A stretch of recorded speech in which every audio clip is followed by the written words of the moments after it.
Ajouter les recherches se concentraient vendredi dans une zone plus restreinte de l'Atlantique Sud pour tenter de localiser le sous-marin militaire argentin disparu la semaine dernière, probablement envoyé par le fond par une explosion avec ses 44 membres d'équipage.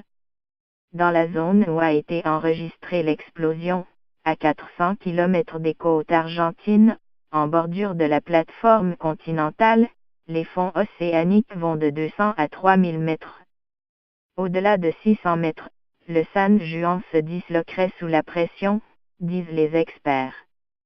Nous n'avons pas encore pu détecter le sous-marin, a déclaré vendredi le porte-parole de la marine argentine, Enrique Belby, précisant que 6 navires et 3 avions étaient sur la zone. Le San Juan est porté disparu depuis le mercredi 15 novembre à 7h30. Il n'a pas activé ses balises de détresse.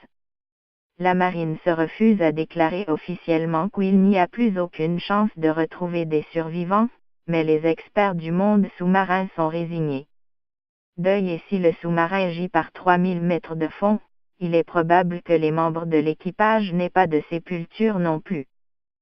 Pour Mauricio Tobia, ancien chef d'immersion du San Juan, l'explosion a été si violente qu'ils n'ont pas eu le temps de se rendre compte de quoi que ce soit. Pour les proches, le deuil a commencé jeudi, quand la marine leur a annoncé qu'une explosion était survenue dans le périmètre où se trouvait le sous-marin. C'est la première fois que je viens à la base et je viens d'apprendre que je suis veuve. Ils viennent de nous dire que le sous-marin a explosé, a témoigné en fondant en sanglots Jessica Gopar, épouse de Fernando Santilli, électricien du San Juan. Brenda Salva, une amie du sous-marinier Demian Tagliapietra, raconte que le chef de la base navale lui a dit « Ils sont tous morts ». Je veux dire à l'amiral Marcelo Srouble, le chef de la marine argentine, que c'est un incapable, et au préside argentin Mauricio Macri, qu'il mette de l'ordre, s'est emporté Maria Rosa Belkestroyo, la mère du lieutenant Fernando Villarreal, 38 ans. Critique sur l'état du sous-marin. Un effort national et international de grande ampleur a été déployé, souligne la marine argentine, plus de 4000 personnes, 14 navires, 10 avions, avec l'aide des États-Unis, du Royaume-Uni, de la France, du Brésil et du Chili.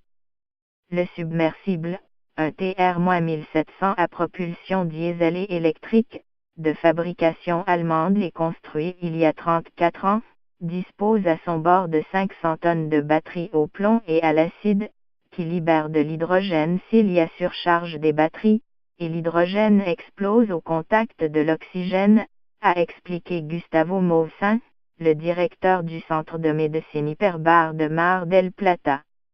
Avant la rupture des communications, le commandant du submersible avait signalé un problème au niveau des batteries, une avarie qui, selon lui, ne l'empêchait pas de poursuivre la navigation vers sa base.